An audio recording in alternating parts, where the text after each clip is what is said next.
बिस्मिल्लाहिर्रहमानिर्रहीम। Treating autism, next part of the series. अब तक हमने इससे पहले चैलेंजिंग डिसऑर्डर क्यों है ऑटिज़म, उसके हवाले से बात की। फिर हमने डेवलपमेंटल पैटर्न को देखा कि एक बच्चे का डेवलपमेंट का पैटर्न क्या होता है, और एक बच्चा जो स्पेक्ट्रम पे है उसका पैटर्न ऑफ डेवलपमेंट क्या होता है।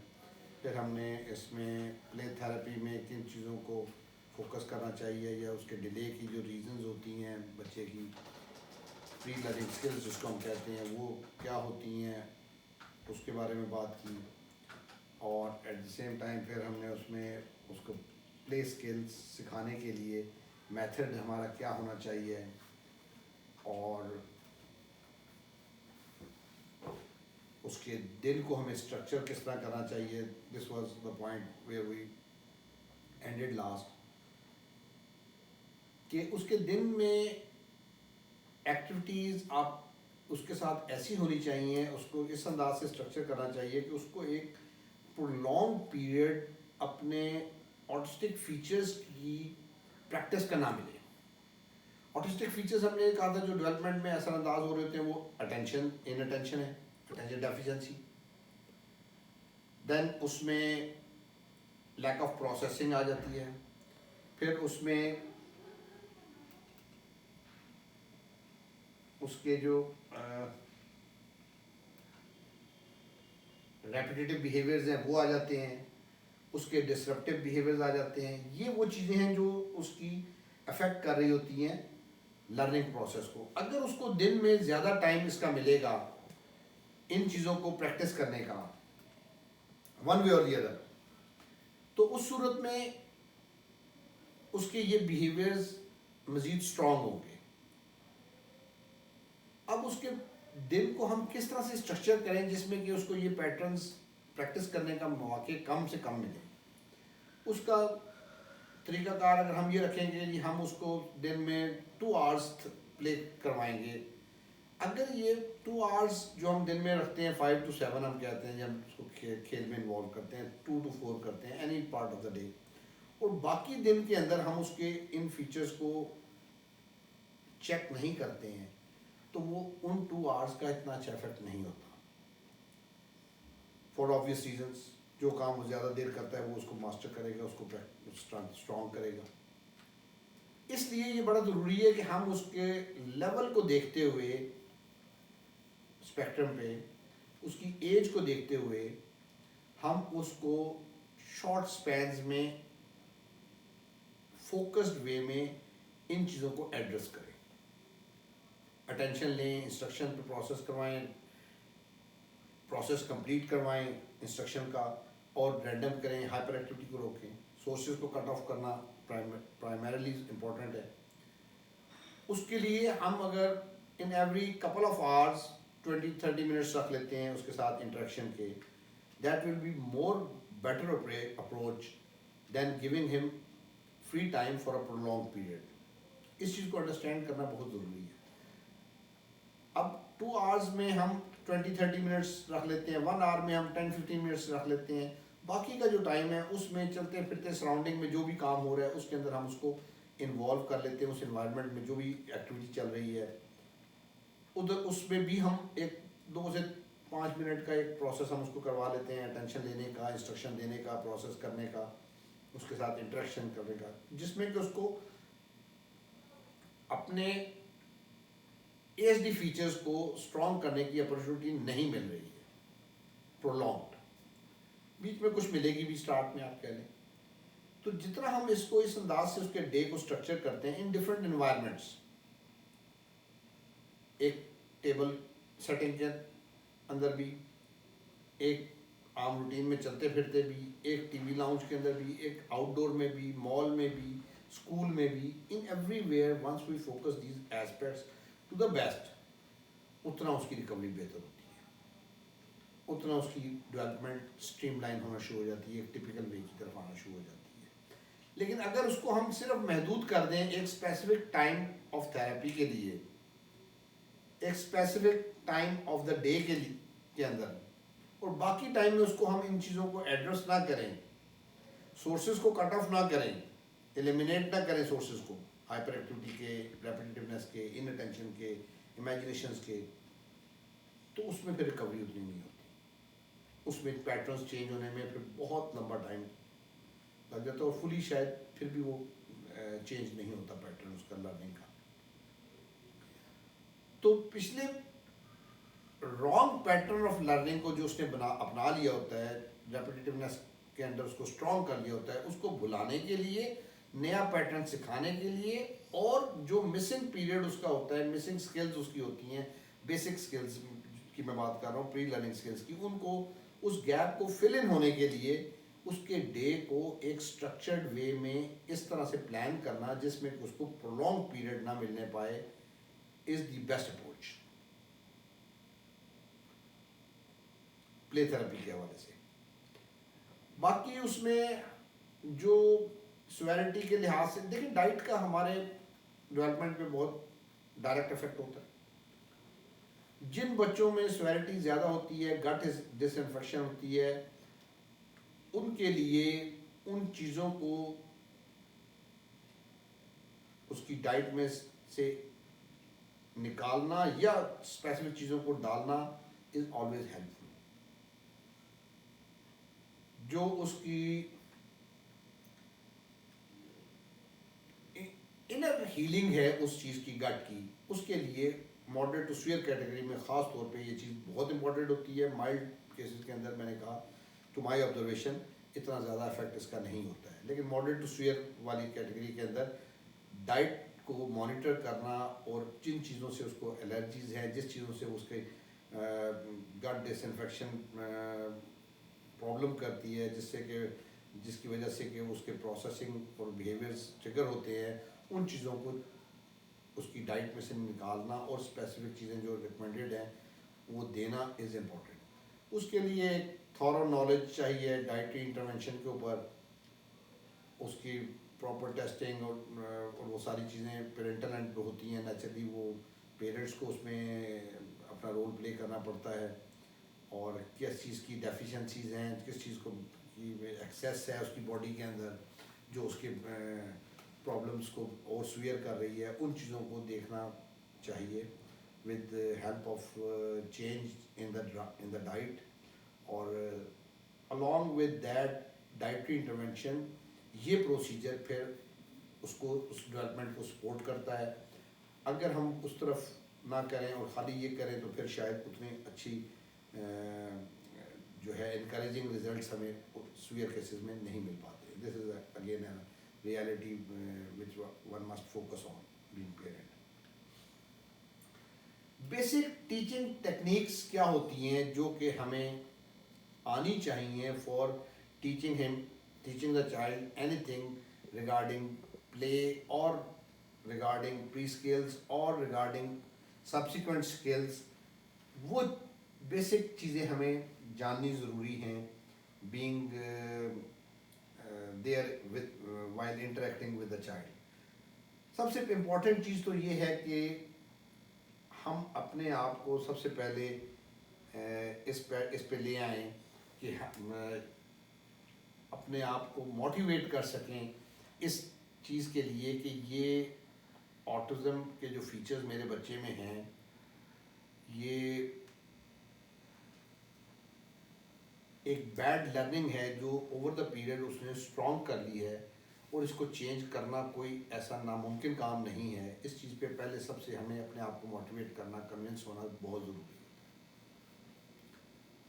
There are number of cases जिन पे अराउंड द ग्लोब अगर हम देखें तो रिकवरी डिफरेंट केसेस के अंदर डिफरेंट सिवियरिटीज़ में हमें मिलती है, 100% रिकवरी भी मिलती है। Number of cases are there. मेरे अपने इस पे चैनल पे सक्सेस स्टोरीज भी हैं 100% रिकवरी की, अल्हम्दुलिल्लाह। वो नेचुरली उसके जो इम्पोर्टेंट अर्ली इंटरवेंशन के फैक्टर्स हैं वो उसमें इम्पोर्टेंट होते हैं कि जितना जल्दी हम उसको एक्सेप्ट करके उस पर काम शुरू कर देते हैं, आइडेंटिफाई करके चीज़ों को, उतना उसमें रिकवरी बेहतर होती है। Anyhow in later stage भी चीज़ें डेवलप होती हैं, बेहतर होती हैं, और we should work with the faith in Allah सुब्हानहू व तआला एंड आवर एफर्ट्स के हमारी एफर्ट्स से चीज़ें चेंज हो जाएंगी। टाइम ज़्यादा लग जाएगा, इट हार्डली मैटर्स। अगर एक बच्चे की रिकवरी के लिए 6-8 महीने लगने थे अर्ली में उसमें पीरियड के अंदर एडजस्ट करने से, तो लेटर स्टेज में वो 2 साल 3 साल लग जाएंगे। बट इसका शॉर्टकट नहीं है कि हम कहें कि बगैर एफर्ट के और बगैर चीज़ों को एक सिस्टमेटिक वे में फोकस करने के वो चीज़ें चेंज हो जाएं। ओवर द अगर हम उसको छोड़ देते हैं हालात के ऊपर और उसके ऊपर ना कि भी वो बड़ा होगा तो चीज़ें शायद ठीक कर देगा, तो वो चीज़ें और स्ट्रॉन्ग हो जाती हैं और उसका जो स्पेक्ट्रम पे प्लेसमेंट है वो माइल्ड से मॉडरेट टू सीवियर की तरफ ट्रेवल करना शुरू कर देती हैं। अगर हम उसको एड्रेस कर लेते हैं timely in the right way, तो उस सूरत में फिर उसकी ये जो सीवियरिटी लेवल जो आज मॉडरेट है तो वो माइल्ड की तरफ चला जाएगा, माइल्ड वाला नॉर्मल की तरफ चला जाएगा। ये एक नॉन रियलिटी इफेक्ट है, इसमें कोई डाउट नहीं मुझे क्लेम करने में। वंस वी आर कन्विंस्ड कि मेरा बच्चा बेहतर हो जाएगा, इम्प्रूव कर जाएगा इंशाल्लाह, अब मुझे उसके साथ सबसे पहले इस प्ले थेरेपी के लिए अपने आप को तैयार करना है कि मैंने उसके साथ खेलना है, मैंने उसको सिखाना है, but in a playful way.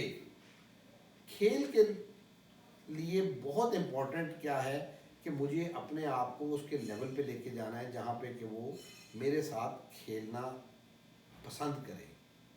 Start में मुश्किल होगा, नहीं करेगा, टेंशन भी नहीं दे जाएगा, वो उसकी लिमिटेशंस हैं because of ASD features. But gradually वो जो है खेल की तरफ राग़िब होगा, इनकरेज होगा और उसमें उसको जो जो चीज़ों को एक्सेप्ट और टॉलरेट करना शुरू करेगा, उस आहिस्ता आहिस्ता उसका पैटर्न इन खेल का बढ़ता जाता है और बेहतर होता जाता है। ये चीज़ आप मेरे चैनल पे जिन बच्चों के साथ मैंने काम किया हो उसमें अगर आप सीक्वेंस में उनकी वीडियोस को देखें तो इनिशियल स्टेज पे उनका रिस्पांस और आफ्टर अ मंथ उनका response, after couple of months उनका रिस्पांस, उसमें ये चीज़ बड़ी ऑब्वियसली नज़र आ जाती है कि बच्चे ने खेलना शुरू कर दिया और पार्टिसिपेट करना शुरू कर दिया। बेसिक टीचिंग टेक्निक्स के अंदर पेयरिंग बहुत इंपॉर्टेंट है। Unless we are paired up with the child, जहाँ पे को वो मेरे साथ वक्त गुजारना पसंद करे, उसको मज़ा आए उस इंटरेक्शन का, उस वक्त तक शायद मैं उसको सिखाना इतना आसान नहीं समझूंगा जब तक कि मैं उसके साथ एक अच्छी पेयरिंग डेवलप नहीं कर लेता। पेयरिंग पे अलग से मेरे ये जितनी भी बेसिक टीचिंग टेक्निक्स हैं इसके ऊपर अलग से मेरे चैनल के प्लेलिस्ट में अगर आप जाएं तो वहाँ पे वीडियोस मौजूद हैं लेक्चर फॉर्म में भी। दीज आर डिटेल्ड टॉपिक्स जिन पे कि अलग से मैंने गाइड किया हुआ है फॉर गाइडेंस ऑफ पेरेंट्स और एनी व्यूअर कि वो इन चीज़ों को अंडरस्टैंड कर सके कि पेयरिंग क्या होती है। तो पेयरिंग अच्छी रखते हुए मुझे उसके साथ खेलना है, ना कि मुझे उसको पढ़ाना है, सिखाना है। वो खुद सीखेगा खेल के अंदर। This is basic approach of play therapy कि वो खेल के ज़रिए सीखेगा। खेलने की तरफ मैं उसको लेके आऊँगा अच्छी पेयरिंग को रखते हुए और पेशेंटली उसके साथ खेलता रहूँगा। वो उस तरह से खेलना एक टिपिकल बच्चे की तरह नहीं खेल सकता, नहीं खेल रहा, लेकिन मैं फिर भी पेशेंटली उसके साथ इन्वॉल्व रहूँ, उसको इनकरेज करता रहूँ, उसको हेल्प करता रहूँ, उसको सिखाता रहूँ खेल। अब वो आहिस्ता आहिस्ता खेल सीखना शुरू करेगा, अपने पिछले पैटर्न्स को चेंज करेगा, अब उसको खेलना आ जाएगा इंशाल्लाह। तो पेशेंस के साथ इसको लगातार एफर्ट करना जो है वो बड़ा इम्पोर्टेंट है। प्रॉम्प्टिंग एंड फेडिंग एक और बहुत इम्पोर्टेंट टेक्निक है टीचिंग की कि एक चीज़ जो वो नहीं कर पाता हम उसको हेल्प करते हैं। This is very simple formula known as prompting. अब उसको हेल्प करने में डिफरेंट तरह के प्रॉम्प्ट्स हम उसको दे सकते हैं। वो प्रॉम्प्ट फिजिकल भी हो सकते हैं, वो वर्बल भी हो सकते हैं, वो विजुअल भी हो सकते हैं, वो जेस्चरल भी हो सकते हैं, वो मॉडलिंग के थ्रू भी हो सकते हैं, वो डिमॉन्स्ट्रेशन के जरिए भी हो सकते हैं। मुझे उसको हेल्प करना है उस काम को करने के लिए जो वो नहीं कर रहा या सही नहीं कर रहा। This is basic thing of prompting. वो हेल्प के जरिए रिस्पॉन्स जब सही देने लग जाता है या सीखना शुरू कर देता है, अब मुझे उस प्रॉम्प्ट को फेड भी करना है, कम कम करते हुए ग्रेजुअली मुझे उसको इंडिपेंडेंट लेवल पे लेके आना है। अगेन ये इंपॉर्टेंट प्रोसीजर समझना बेसिक टीचिंग टेक्निक के लिए ज़रूरी है। प्रॉम्प्ट्स को फेड करने के दो मेथड्स हेल्पफुल होते हैं। वन इज़ कि हम प्रॉम्प्ट की का लेवल डाउन करते हैं। फुल फिजिकल प्रॉम्प्ट के ज़रिए करा रहा था, मैं पार्शल पे ले आऊँगा, विजुअल पे ले आऊँगा, उसका लेवल डाउन करते हुए मैं उसको पॉइंटिंग पे ले आऊँगा, इस तरह के प्रॉम्प्ट, कम से कम प्रॉम्प्ट उसको दूंगा। ये अलग से टॉपिक, डिटेल वाला टॉपिक है, लेकिन बेसिक टेक्निक्स के हवाले से आपको ये अंडरस्टैंड करना ज़रूरी है कि जो काम वो नहीं कर पा रहा उस प्रोसेस के अंदर, जो मैं उसको करा रहा हूँ इंस्ट्रक्शन के थ्रू, खेल के ज़रिए, खेल के अंदर बेसिक स्किल्स उसकी जो इम्प्रूव कर रहा हूँ, उसके अंदर अगर वो काम वो नहीं कर रहा तो मुझे उसको हेल्प करना है उस काम को करने के लिए, और उसको एट अर्लीस्ट पॉसिबल फेड करके ख़त्म भी करना है उस हेल्प को, because the child has repeated tendency of repeating the things. अगर मैंने उसको टाइमली फेड नहीं किया तो वो उसकी डिपेंडेंसी में चला जाएगा, वो उसको रिपीट करना चाहेगा, अब वो चाहेगा कि वो प्रॉम्प्ट उसको मिलता रहे टू परफॉर्म फर्दर। इस चीज़ से का नुकसान खाली ये नहीं है कि वो सीख नहीं पाएगा, बल्कि इसका नुकसान इन द लॉन्ग रन क्या होता है कि रेपिटेटिव बिहेवियर मजीद स्ट्रॉन्ग हो रहा होता है। So this is a bit tricky to identify the point कि at which point I should fade the prompt so that कि बच्चा इंडिपेंडेंट लर्निंग की तरफ अर्लीस्ट पॉसिबल में आ सके। रीइंफोर्समेंट एक और बेसिक टेक्निक है कि हम किसी को कुछ देते हैं ताकि वो मज़ीद बेहतर काम अगले ट्रायल्स में कर सके। This is a simple term reinforcement. इस पे भी अगेन टॉपिक्स अलग मैंने कवर किया हुआ है इसको डिटेल में। इस सीरीज़ में मैं इसको सिर्फ इतना ही चाहूँगा कि आप अंडरस्टैंड करें कि ये बेसिक टीचिंग मेथड्स में से इम्पॉर्टेंट चीज़ें हैं। अब ये रीइंफोर्समेंट किस तरह की होनी चाहिए, क्या उसकी इंटरेस्ट की चीज़ें हैं जिससे वो रीइंफोर्स होगा, क्या मेथड मेरा होना चाहिए रीइंफोर्समेंट का, ये चीज़ें अलग से डिटेल में डिस्कस हुई हैं मेरी ऑलरेडी वीडियोस के अंदर। वहाँ पे टॉपिक रीइंफोर्समेंट का आप देख सकते हैं प्लेलिस्ट में। अंडरस्टैंडिंग ऑटिज्म स्पेक्ट्रम डिसऑर्डर के अंदर मेरा ख्याल है, टीचिंग मेथड्स में भी है, तो वहाँ से रीइंफोर्समेंट को आप बेहतर समझ सकते हैं कि क्या किस तरह से की जाती है। एक बहुत ही इम्पॉर्टेंट चीज़ ऑटिज्म स्पेक्ट्रम डिसऑर्डर के बच्चे को डील करते हुए जो है वो होती है इंस्ट्रक्शनल कंट्रोल। इंस्ट्रक्शनल कंट्रोल आपको डेवलप करना पड़ता है with consistent efforts in the right way, कि आप उसकी गलत चीज़ को, गलत प्रोसेस को एक्सेप्ट नहीं करते हैं और आप उसको सीखने पे मजबूर कर देते हैं कि भाई आपने इस तरह ही करना जैसे मैं चाह रहा हूँ। In no case you should get physical with the child, but in a tactful way आप उसको ये learning देते हैं कि he has to obey you, he has to give compliance to what you say। अगर और ये चीज़ डेवलप होती है जब आप अपने गोल पे स्टक रहते हैं, वन वे और दी अदर उस पर करवाते हैं उसको पूरा, तो वो चीज़ कंट्रोल आपके हाथ में रहता है। अब बच्चा ये सीख लेता है कि उसने वैसे ही करना है जैसे आपने कहना है। ये डेवलप करना बहुत ज़रूरी होता है for the while interacting with the children on spectrum, because वो अपनी मर्जी करना चाहते हैं, वो आपकी इंस्ट्रक्शन पे नहीं करना चाहते हैं, वो अपने ही पैटर्न को फॉलो करना चाहते हैं। कंप्लायंस जब आ जाती है, इंस्ट्रक्शन कंट्रोल जब आ जाता है, आप उसको मैनेज कर लेते हैं, जब अब चीज़ें आसान हो जाती हैं उसको सिखानी। It might take few days at start. Big parent, आपका इंटरेक्शन का पैटर्न उसके साथ इस इंस्ट्रक्शन कंट्रोल के हवाले से पहले क्या था, अब जब आप उसको चेंज करना चाहते हैं तो उसमें डोंट एक्सपेक्ट कि ये 2-3 दिन की ड्रिल के साथ चेंज हो जाएगा। He will take time to change his pattern, because उसने वो एक अपना लिया था ना पहला पैटर्न आपके साथ इंटरेक्शन का, कि वो अपनी मर्जी करता था, आप इग्नोर कर देते थे। अब आप चाहते हैं कि वो उस तरह करे जैसे वो आप कह रहे हैं, तो उसको चेंज होने में टाइम और एफर्ट लगातार वाली दरकार है। वो आपको लगातार उस पैटर्न को फॉलो करना पड़ेगा in a playful way, where the child doesn't get opportunity of triggering odd behaviours. ये बड़ा इंपॉर्टेंट है कि आप उसको इस अंदाज से डील करें जिसमें कि वो बिहेवियर्स भी ट्रिगर ना हो उसके अनडिजायर्ड, और ट्रिगर हो जाए तो मैनेज हो जाए, और एट द सेम टाइम आप उसको ये भी कन्वे कर दें कि he has to give compliance, and you save the pairing as well.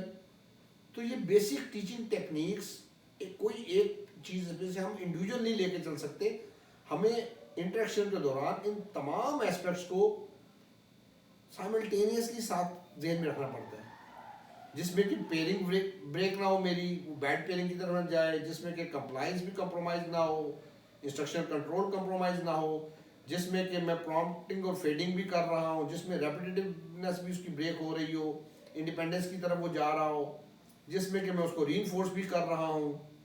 इन सारी चीज़ों को प्लेफुल अंदाज में ड्यूरिंग द इंटरेक्शन, इंटरेक्शन कहीं पे भी हो सकता है, टेबल कुर्सी रख के भी मैं उसको करवा रहा हूँ, मैं कारपेट पे भी करवा रहा हूँ, मैं चलते हुए बाजार में भी करवा रहा हूँ, रास्ते में भी करवा रहा हूँ, मैं इन सारे इंटरेक्शंस को ज़रूरी समझता हूँ। बच्चे के साथ मैं प्लेग्राउंड में भी करवा रहा हूँ, मैं पार्क में भी कर रहा हूँ। In every environment and situation मुझे अपने इंटरेक्शन के दौरान इन चीज़ों को जहन में रखना ज़रूरी हो जाता है, और एट द सेम टाइम उसके ASD फीचर्स जिनके काउंटर मैंने काम करना है, ये मुझे जहन में रखने बहुत ज़रूरी है। बिहेवियर मैनेजमेंट बहुत इम्पोर्टेंट है, खाली इस इंटरेक्शन के दौरान ही नहीं बल्कि throughout the day of the child, a child में get into any odd behaviour. इसलिए उस बिहेवियर की फंक्शनल असेसमेंट का प्रोसीजर आपको आना ज़रूरी है कि ये बिहेवियर आप उसको एनालाइज कर सकें इन लेमैन टर्म्स। अगर आप उसको देखें तो आपको ये पता हो कि ये क्यों चीख रहा है, ये क्यों रो रहा है, ये कब रोता है, कब चीखता है, कब फेंकता है, इसको फेंक के क्या मिलता है, अगर मैं इसको चेंज ना करूं तो क्या होगा, क्या ये सिर्फ मेरे साथ ये बिहेवियर है या सबके साथ ये बिहेवियर है, क्या ये इस स्पेसिफिक मोमेंट पे बिहेवियर होता है या हर जगह पे हर वक्त में होता है। ये सिंपल क्वेश्चंस मुझे हेल्प कर सकते हैं to analyse a behaviour in a way where I can get the best possible strategy। अब उस स्ट्रेटजी को हर इन्वायरमेंट में एक कंसिस्टेंट वे में अप्लाई करने से वो बिहेवियर्स चेंज हो जाते हैं, मॉडिफाई हो जाते हैं, रिप्लेस हो जाते हैं, एलिमिनेट हो जाते हैं, बट उस पर एक स्पेसिफिक पीरियड के लिए मुझे काम करना पड़ता है। इसलिए बिहेवियर मैनेजमेंट को या बिहेवियर मॉडिफिकेशन टेक्निक्स को अंडरस्टैंड करना, किस बिहेवियर को इग्नोर करूं, किस बिहेवियर को एड्रेस करूं, किस बिहेवियर को कितना एड्रेस करूं, किस बिहेवियर पे मैं फर्मनेस की तरफ जाऊं, किस बिहेवियर पे मैं रीइंफोर्समेंट की तरफ जाऊं, किस बिहेवियर पे मैं नेगेटिव रीइंफोर्समेंट की तरफ जाऊं, ये सारी लर्निंग बड़ी ज़रूरी है। बिकॉज एक बिहेवियर को आज जब आप एड्रेस करते हैं एक बच्चे के, तो दूसरे बच्चे के उसी बिहेवियर को उस तरह बात नहीं आप एड्रेस कर सकते, या एक बच्चे के ही एक बिहेवियर को अगर आप जिस तरह से एड्रेस एक वक्त में करते हैं दूसरी सिचुएशन में उस तरह नहीं कर सकते, वो एडवाइजेबल नहीं है। बिकॉज उस वक्त एनवायरनमेंट सिचुएशन क्या थी वो उस वक्त के मुताबिक आपको सोचना होता है। अक्सर पेरेंट्स मुझे क्वेरीज भेजते रहते हैं व्हाट्सएप पे या यूट्यूब पे कि जी बच्चे का ये बिहेवियर है, ये कर रहा है, उसको कमेंट करना या उस पर कोई स्ट्रेटजी देना without having adequate and sufficient knowledge of the child मुमकिन नहीं होता। उस बच्चे का लेवल ऑफ फंक्शनिंग क्या है, उस बच्चे के बिहेवियर्स किस अंदाज के हैं, उस बच्चे की अंडरस्टैंडिंग कैसी है, उस बच्चे को किस तरह की इन्वायरमेंट में क्या चीज़ किस तरह से मिलती रही है, उसका वो बिहेवियर कितना स्ट्रॉन्ग है, उसके और बिहेवियर्स रूटीन के क्या हैं, उन सारों को जाने बगैर उस पर स्ट्रेटजी कोई भी प्लान आउट नहीं कर सकते। इसलिए behaviour modification autism spectrum disorder के बच्चों के साथ अगर आप की फैमिली में कोई है या आप प्रोफेशनल अगर उसको डील कर रहे हैं तो बिहेवियर मॉडिफिकेशन को समझना और उसको लर्न करना is very very vital and important. इसके ऊपर भी बहुत सारी मेरी वीडियोस हैं यूट्यूब चैनल के ऊपर, वहाँ से डिटेल में आप इसको देख सकते हैं कि उसको किस तरह से हम करते हैं। जितना हम उसको अच्छे अंदाज में बिहेवियर को एड्रेस कर लेते हैं, वो चीज़ें उतनी चेंज हो जाती हैं, बेहतर हो जाती हैं। हर बिहेवियर को एक स्पेसिफिक टाइम दरकार होता है चेंज होने का, टोटली वैनिश होने का।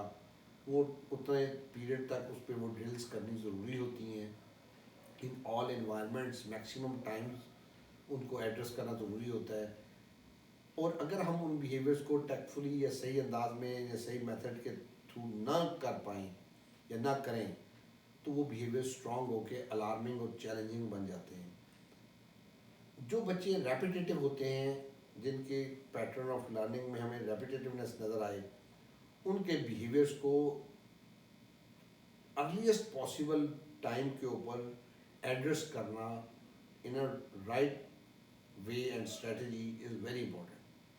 क्योंकि अगर हम उसको उस वक्त ना एड्रेस करें तो वो ओवर द पीरियड स्ट्रॉन्ग होके बड़े स्ट्रेंथन बिहेवियर बन जाते हैं और चैलेंजिंग हो जाते हैं, और उनको रिवर्ट करना या उनको चेंज करना जो है खासा मुश्किल हो जाता है, और वो लर्निंग को नेचुरली अफेक्ट कर रहे होते हैं बच्चे की। So therefore I and this series theoretical part over here. Next part of the series के अंदर मैं ये जो प्रोसीजर है प्ले थेरेपी का, इसमें अटेंशन कैसे लेनी चाहिए, अटेंशन लेते हुए क्या प्रॉब्लम्स आते हैं, at the same time instruction को प्रोसेस करते हुए क्या आपको पॉसिबल रिएक्शंस देखने पड़ सकते हैं, चीज़ों को रैंडम कैसे किया जाता है, इसकी डेमोन्स्ट्रेशंस मैं शॉर्ट फॉर्म में मैं नेक्स्ट पार्ट में मैं इन सारी चीज़ों को कवर करूँगा इंशाल्लाह। वैसे तो यही सारी चीज़ें अगर मेरे चैनल पे जो मेरी डेमोन्स्ट्रेशंस हैं दूसरे बच्चों के साथ, उसके अंदर ये चीज़ें नज़र आती हैं उसमें, लेकिन वो हर बच्चे के लेवल पे डिफरेंट उसमें मिलती हैं। तो इन जनरल इन चीज़ों को किस तरह से अचीव किया जा सकता है, और इनको अचीव करने के प्रोसेस के दौरान क्या क्या आपको मुश्किलात सामने आ सकती हैं, उसकी जनरल टिप्स आपको मैं next part of the video के अंदर डेमोन्स्ट्रेट करूँगा, involving some child with me, so that कि आपको अंडरस्टैंड करने में आसानी हो कि इन चीज़ों को प्रैक्टिकली जब आप अपने बच्चों के साथ इन्वॉल्व हों प्ले थेरेपी के अंदर, तो उस वक्त आप किस तरह से टैकल कर सकते हैं। कुछ टिप्स उसके ऊपर मैं इंशाल्लाह नेक्स्ट पार्ट में शेयर करूँगा। Thanks for viewing.